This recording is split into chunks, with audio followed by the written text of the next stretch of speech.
Hi, I'm Lee Volpe, and since today we're going to be talking about self-esteem, concentrating specifically on body image and appearance, I thought I would come to you with no makeup on. I didn't even wash my hair, but I did brush my teeth. At The World According to Lee, we are all about self-acceptance and humor, and I want you to feel comfortable. Okay, now that we got that out of the way, shall we begin? When I was 4 years old, I started kindergarten, and I remember several things about that day. I remember crying, not wanting my mommy to leave me. I remember Miss Sunshine, my teacher, who was young and wore pink lipstick on her front teeth and smelled like bubble gum. She assured me I was going to be fine. And I remember my new best friend, Brookie, a cute little blue-eyed blonde with ribbons in her pigtails. As I sat next to her on the ledge of the sandbox at recess, I noticed something. Brookie's forearm was so tiny, like half the size of mine. This realization would be the first time of many. I can remember feeling different, big, insecure, not comfortable or confident at all in my skin. Welcome to the beginning of my issues with a negative body image. A negative body image can develop from a lot of different influences, including family, peer groups, media, and social pressures. And folks, this is a real problem that's been going on for generations. If I was body shaming myself at 4 in the 80s, what about children today? Well, they're obsessing about image at age 3, according to a recent article that was published in the told you I brushed my teeth. In the Huffington Post. Mei Ling Hallam, PhD, is a developmental psychologist that says, quote, "My research shows we have a huge problem on our hands." End quote. Boys also face unrealistic standards of muscles and strength. One recent study found that 49% of boys between the ages of 8 and 12 were unhappy with their appearance. Boys as young as 6 showed preferences in leaner, muscular bodies. Our culture is still so influenced by gender stereotypes. Men are strong, women are beautiful. According to Dr. Hallam, this is the culture we've been told to want. These are the messages our children pick up, not just from where they live, but from the shows they watch, the movies, songs they hear, the friends they make, and even in school. And thanks to social media, AI technology, photoshopping, filters, it only gets worse. Notice, no filters. I don't think I have to tell you this by looking at me, so I think you can tell. Hold on, I have to fix my hair. It's really pissing me off. I'm still here though. Told ya. Okay. So, even better. Look at that. Hot. Whew. I might have to fix this because I don't want to turn anybody on right now. I'm supposed to be motivating you. That might motivate though. As I was saying, we as women are supposed to remain young, beautiful, and firm. Firm forever. Somehow our worth is judged by this. I call bullshit. Girls in the schoolroom have already had plastic surgeries.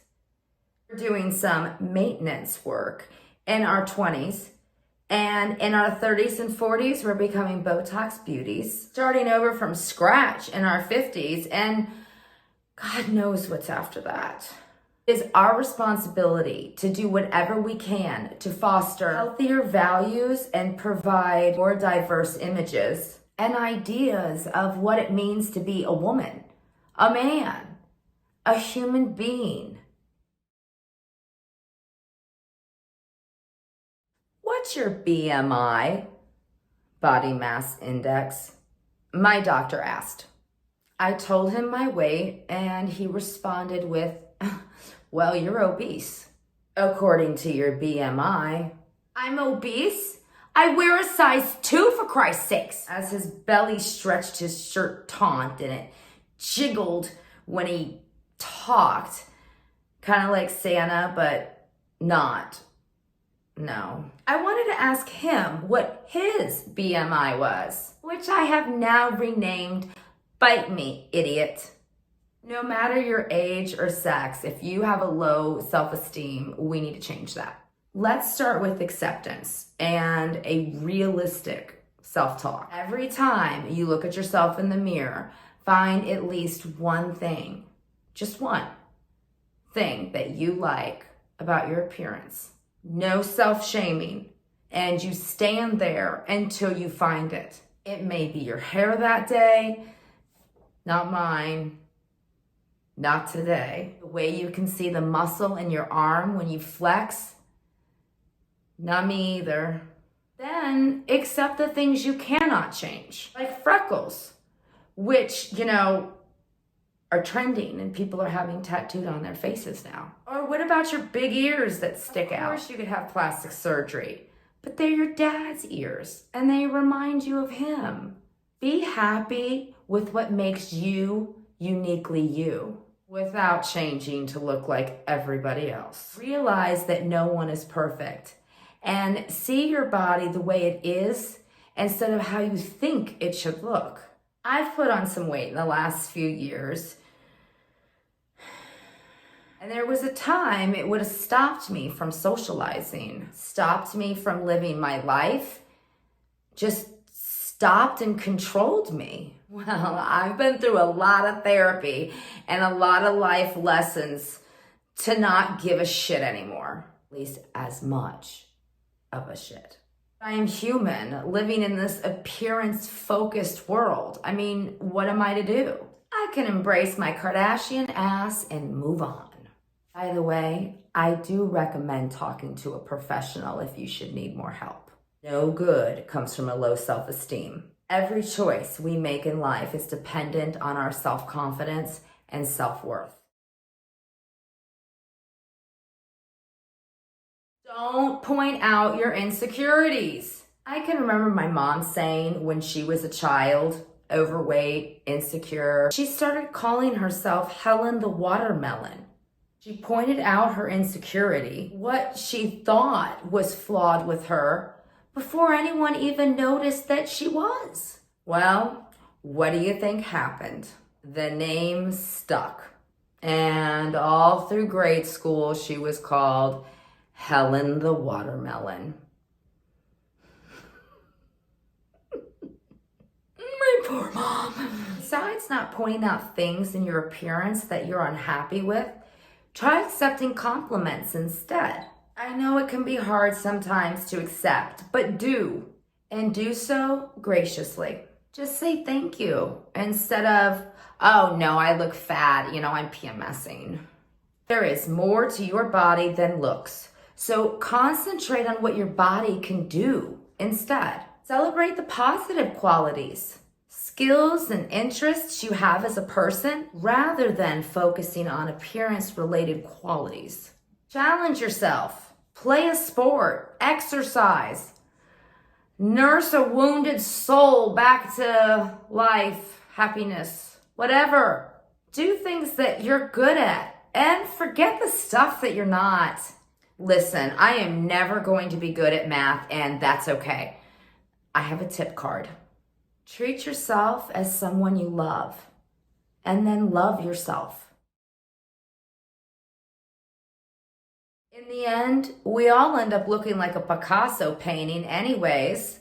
So let me leave you with these words of wisdom from my youth. I shall never hold my stomach in. I shall never blame it on that time of the month. I will never make excuses for my roly-poly butt. I will hold my head high because I know I'm beautiful inside. I will laugh and enjoy life because my body is mine. And that is why I shall never hold my stomach in. Escape your world and subscribe to mine. The World According to Lee, where laughter begins.